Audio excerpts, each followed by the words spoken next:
हमारा जो जनसेवा हॉस्पिटल है ये बहुत बड़ा नाम है चिकित्सा के क्षेत्र में। तो हम एडवांस टेक्नोलॉजीज़ की बात करें, किस तरह की एडवांस टेक्नोलॉजीज़ हम इन दिनों उपयोग कर रहे हैं? अपार्ट फ्रॉम डायलिसिस मशीन हम प्लाज्मा फेरेसिस भी करते हैं, जिसमें आपका खून की सफाई करी जाती है, जिसमें जो भी हमारे जो रोग प्रतिरोधी क्षमता है, जो भी हमारे जो रोग प्रतिरोधी जो किडनी को डैमेज करिए उसको हम लोग को रिप्लेस करना होता है एक नए फ्रेश प्लाज्मा के थ्रू।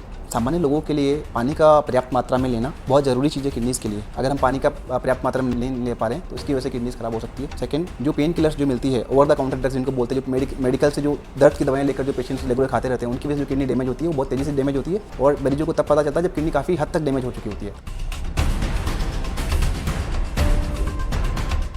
लगातार बढ़ रहे शुगर और बीपी की वजह से इन दिनों जो नेफ्रोलॉजी के केसेस है वो बहुत तेज़ी से सामने आ रहे हैं। गुर्दा रोग एक सामान्य सी समस्या है जिसमें काफ़ी परेशान कर रखा है पूरे इलाके को। और इन सब मुद्दों पर बात करने के लिए, इस तरह के रोगों से निदान के संबंध में बात करने के लिए आज हमारे साथ हैं doctor S Tatia medical college hospital and research centre के नेफ्रोलॉजी विभाग के कंसल्टेंट डॉक्टर अशोक कुमार। स्वागत है डॉक्टर कुमार आपका। तो डॉक्टर साहब बताएं कि ये जो इन दिनों गुर्दा रोग बहुत तेज़ी से बढ़ रहा है, इस पर हम बात करना चाहेंगे कि क्या कारण है कि इलाके में बहुत तेज़ी से गुर्दा रोगी सामने आ रहे हैं। जैसा कि आपने बताया कि शुगर और बीपी के मरीज़ की वजह से किडनी ख़राब होना मुख्य कारण होता है गुर्दे ख़राब होने का। इसके अलावा हमारे पास में अभी चूँकि जिनको पेशेंट को डायलिसिस की ज़रूरत होती है और जिनकी किडनी तेज़ी से ख़राब हो रही है वो वाले मरीज़ बहुत ज़्यादा आते हैं। इनके अलावा बच्चों में जिनकी वजह से जिनकी पेशेंट में प्रोटीन्स आता है या नेफ्रोटिक सिंड्रोम जिनको हम बोलते हैं, वो वाले मरीज़ ज़्यादा बढ़ रहे हैं। तो बच्चों में भी किडनी रोग सामने आ रहे हैं? यस सर, बच्चों में किडनी रोग कॉमन है। एंड इन केस अगर बच्चों में किडनी रोग होते हैं तो उनमें उनकी जो किडनी है तेज़ी से डैमेज होती है अगर हमको किडनी बीमारी का पता नहीं लगाया जाता है तो। इसलिए किडनी बीमारी में जितना जल्दी आपको बीमारी का पता चले उतना जल्दी हम लोग उपचार कर पाएंगे। तो जो बच्चों के जो किडनी रोग हैं, क्या उनसे संबंधित जो उपचार हैं वो हमारे पास यहाँ उपलब्ध है? यस जी हाँ, हमारे पास में बच्चों की भी किडनी की बीमारी के सारे उपचार अवेलेबल है, जैसे कि किडनी बायोप्सीज करना है या पेशाब के प्रोटीन्स की जांच करना है और जो जिनसे हम किडनी बीमारी का पता लगाएं, सारे सैंपल की सुविधाएं हमारे पास में है और उनके संबंधित इलाज भी हमारे पास में है। किडनी की बायोप्सी करके और अलग अलग तरीके से हम इलाज कर रहे हैं, जिसमें हम बड़े और बच्चों सभी के लिए इलाज की सुविधाएँ यहाँ उपलब्ध करवा रहे हैं। हाँ जी सर। सर, चूँकि हमारा जो जनसेवा हॉस्पिटल है ये बहुत बड़ा नाम है चिकित्सा के क्षेत्र में, तो हम एडवांस टेक्नोलॉजीज़ की बात करें, किस तरह की एडवांस टेक्नोलॉजीज़ हम इन दिनों उपयोग कर रहे हैं? हमारे पास में यहाँ पे उत्तम क्वालिटी की डायलिसिस मशीनों के अलावा हमारे पास में एक उत्तीर्ण स्टाफ भी है जो कि मैनेज करने में सफल होता है उन पेशेंट्स को जिनको आईसीयू की रिक्वायरमेंट होती है और जिनको ट्रीट करना थोड़ा सा डिफिकल्ट होता है। अपार्ट फ्रॉम डायलिसिस मशीन्स हम प्लाज्मा फेरेसिस भी करते हैं, जिसमें आपका खून की सफाई करी जाती है, जिसमें जो भी हमारे जो रोग प्रतिरोधी क्षमता है, जो भी हमारे जो रोग प्रतिरोधी जो किडनी को डैमेज करिए उसको हम लोग को रिप्लेस करना होता है एक नए फ्रेश प्लाज्मा के थ्रू। बीपी और शुगर को आप बेहद सामान्य सी समस्या हम समझते हैं। लगभग हर व्यक्ति को, लगभग हर 100 में से 20 से 30 लोगों को ये समस्या रहती है और इसके परिणाम जो नेफ्रोलॉजी के रोगों में कन्वर्ट हो जाते हैं। तो हम जानना चाहेंगे कि क्या सावधानियां बरती जाएं जिससे कि इस तरह के रोग हो ही नहीं।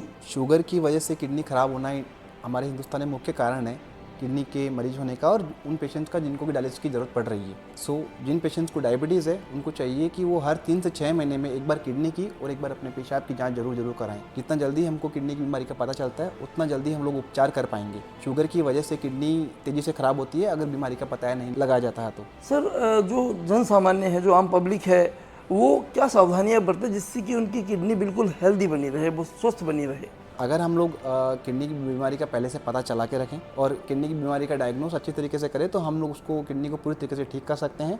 शुगर और बीपी की वजह से किडनी की जो बीमारी जो होती है उसको ठीक किया जा सकता है। सामान्य लोगों के लिए पानी का पर्याप्त मात्रा में लेना बहुत ज़रूरी चीज़ है किडनीज़ के लिए।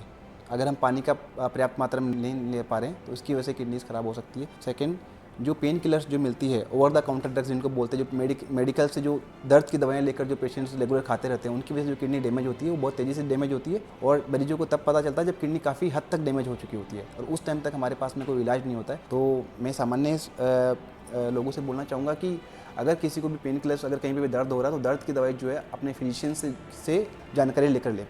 दर्द निवारक दवाएँ हैं और ये सब कारण हैं। लेकिन गंगानगर इलाके की बात करूँ तो यहाँ नशा एक बड़ा कारण है जिसकी वजह से ये रोग लगातार फैलते चले जा रहे हैं, क्योंकि नशा भी बहुत तेज़ी से किडनी को अफेक्ट करता है। तो हमारे इलाके में कितना प्रभावी है ये एक बड़ा कारण? नशा हमारे इलाके में भी उतना ही डोमिनेंट है जितना कि बाकी कंट्री में है। इसमें से मुख्य कारण है स्मोकिंग एंड ड्रिंकिंग। स्मोकिंग, धूम्रपान और अल्कोहल की वजह से किडनी में डायरेक्टली असर आता है। इसके अलावा अल्कोहल की वजह से लीवर में असर आने की वजह से भी किडनी पर असर आता है, और ये असर हमेशा के लिए भी रह सकता है अगर हम इसको बंद ना करें तो। बात करें जनसेवा हॉस्पिटल की, अगर इमरजेंसी में कोई रोगी किडनी की बीमारी लेकर हमारे पास आता है और हमारे इमरजेंसी पार्ट में, हमारे जो इमरजेंसी वार्ड्स हैं, वहाँ पर कितनी तरह की सुविधाएं हैं जो एकदम हैंडल करने के लिए उपयोग की जाती हैं ऐसे रोगियों को? हमारे पास में डेडिकेटेड इमरजेंसी की टीम है जो कि बहुत ही सिक पेशेंट्स को हैंडल करने के लिए बनी हुई है। अगर किसी पेशेंट्स को तुरंत ही इमरजेंसी की केयर चाहिए होती है तो हम लोग वहाँ पे 24/7 अवेलेबल होते हैं। इनकेस अगर किसी पेशेंट को नाइट में भी या कभी भी अगर डायलिसिस की जरूरत पड़ती है तो हमारे पास में एक टीम है जो कि नाइट में पेशेंट्स को हैंडल करती है। हमारे पास में एक उत्तीर्ण क्वालिटी का ICU केयर भी है। और कुछ सरकारी योजनाएं भी होंगी जिसका लाभ हम जनसेवा हॉस्पिटल में लोगों को दे रहे हैं? जी हाँ, हमारे पास में भामाशाह, जन आधार एंड RGHS की सुविधाएं अवेलेबल है जहाँ पे मरीज बिल्कुल फ्री में इलाज करा सकते हैं। जैसा कि नाम से ही स्पष्ट है, हमारा जो हॉस्पिटल है वो जन सेवा है, मतलब हम बहुत कम कीमत पर रोगी को उपचार उपलब्ध करवाते हैं। जांचों की बात करें तो किस तरह की जांचें नेफ्रोलॉजी में उपयोगी हैं और वो हमारे यहाँ उपलब्ध भी हैं, काफ़ी आसान तरीके से यहाँ उपलब्ध हो जाती हैं, काफ़ी कम खर्च में यहाँ उपलब्ध हो जाती है, ऐसी कौन सी जाँचें? जैसा कि आपने बताया, इस हॉस्पिटल का नाम जन सेवा है, तो हमारा पर्पज़ यही होता है कि पेशेंट्स को कम से कम जांचों में एक अच्छे से अच्छा इलाज मिले जी। बिकॉज हर जांच की एक कॉस्ट होती है और जितनी जांचें कम होगी उतना पेशेंट्स को कॉस्ट कम देनी पड़ेगी। सो जो भी किडनी के लिए जो जांचें चाहिए होती है वो हमारे पास में सारी अवेलेबल है यहाँ पे।